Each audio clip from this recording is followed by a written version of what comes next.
Hi guys! Magandang gabi! Welcome back po dito sa Gandara SRU channel. Andito na naman nga po akong muli nabubulabog po sa inyo ay nagmamaganda ninyong Collegiate Traffic Supo magatid ng latest update and fresh happenings patungkol sa TVJ. Basta mga balita na may kinalaman sa Itbulaga, sagot na po natin yan. Ganun din po ang ilang chika patungkol sa loob at labas ng showbiz. Kaya naman kung di ka pa nakaka-subscribe, ay i-click mo na yung subscribe button at notification bell para maging updated ka at ma-notify ka sa tuwing may bago tayong reaction, analysis of videos hinggil sa mga araw-araw na kaganapan at nababalitaan natin. Mapait Bulaga man update yan or showbiz happenings.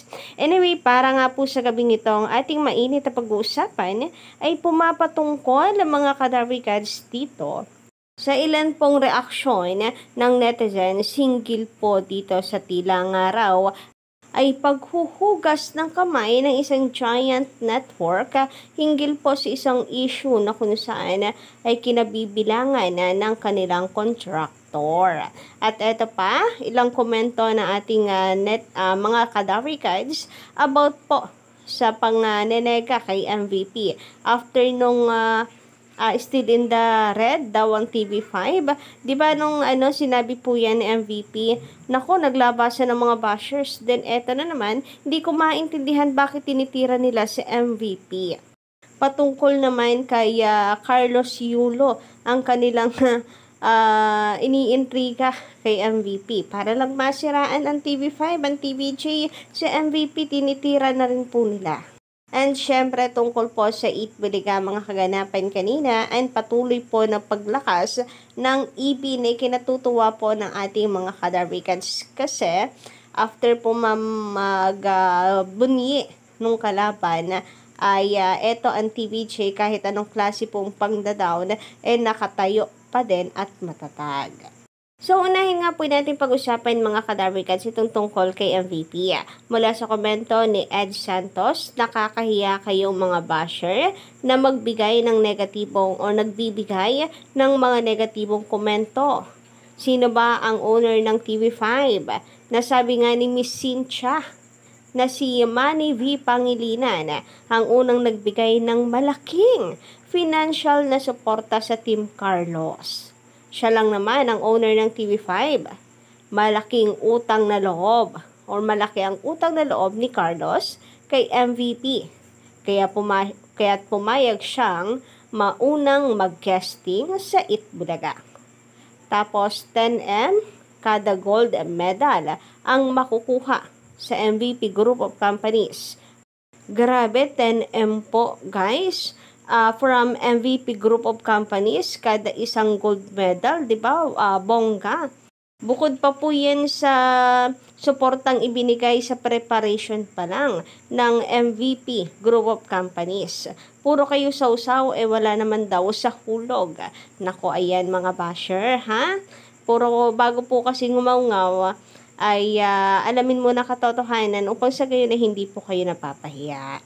Sus ko, para lang po masiraan ang Itbulaga. Eto po, at kahit kayo ay nagmumukha ng mga ay baliwala na, masira lang ang Itbulaga. Anyway, patungkol naman dito sa post ng GMA News. Ayan, sa wakas, no?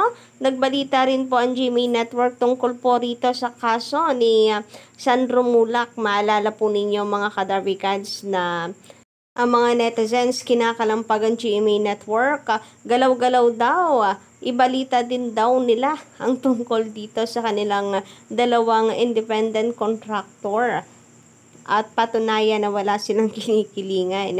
Sila na lang po kasi hindi nagbabalita patungkol doon. And eto naman, mukhang ginalaw na ng GMA News ang kanilang baso. Subalit, bakit parang may mali? Parang may kulang. So ano yon? So, sa caption nga po kasi ng GMA News, ibinalita na nga lang din ay parang naghuhugas pa raw ng kamay. Gustong ilayo ang GMA Network sa issue. Sabi po dito sa kanilang caption, Sandro Mulak, pinanumpaan sa Department of Justice or DOJ ang kanyang inihaing reklamong rape through sexual assault laban sa dalawang individual. Mga kadarikads, ang kanilang ginamit. Bakit hindi kaya dalawang independent contractor ng GMA? Inilalayo na yung kanilang sarili sa issue? Well, sabi naman nga, walang kinalaman ng GMA Network dito, pero mas maganda na rin nga yung kumpleto sa report. Kasi hindi lang naman yan basta dalawang individual dalawang independent contractor ng GMA. Sana nilinaw din nila. Kung wala naman nga kinatatakutan ng GMA Network na may kinalaman sila dito at labas sila dito, hindi ba? So, mas maganda kumpleto yung news. Sabi nga dito ni Bailon ngayon, tuluyan ng itinakwil. Noon, kapuso ang tawag, tapos naging individual contractors.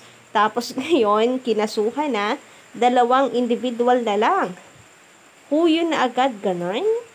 And meron pa po siyang ipinost dito, mga kadarikads, na kung saan makikita nyo nga po yung pagkakaiba ng ABS-CBN at ang GMA News. Sabi nga dito, sino nga daw kaya ang may pinoprotektahan base sa captions ng dalawa. Alam na daw agad sa caption pa lang at headline. Kasi kung sa GMA Network ay dalawang individual, sa ABS-CBN News, ang kanila pong inilagay is dalawang GMA independent contractors. So, sabi pang, pinangalanan pa may pangalan pa pong kasama ang ABS-CBN News.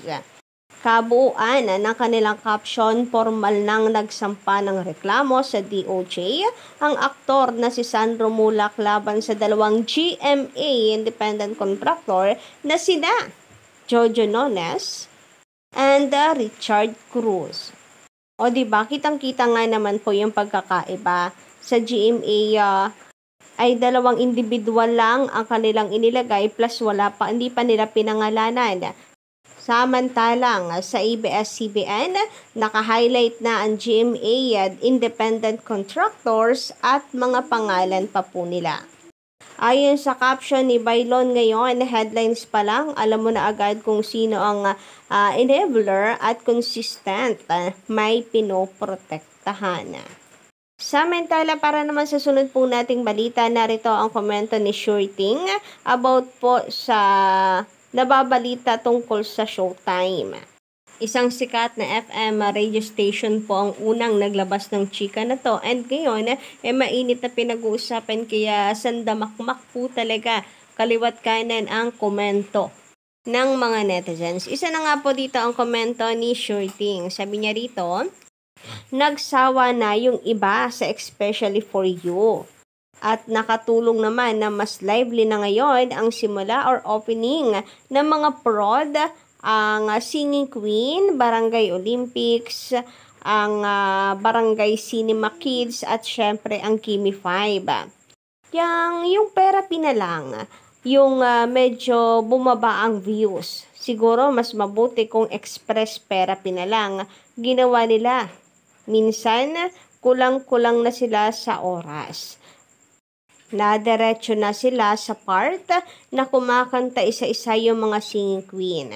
At may nabasa ako sa isang Barangay Cinema Kids na nag-rehearse na sila. Start yung kahapon para sa semi-finals. Malay natin, baka pag nakapili na ng winners na Dabricad sa finals, ay magkaroon na ng permanent segment para sa mga bata.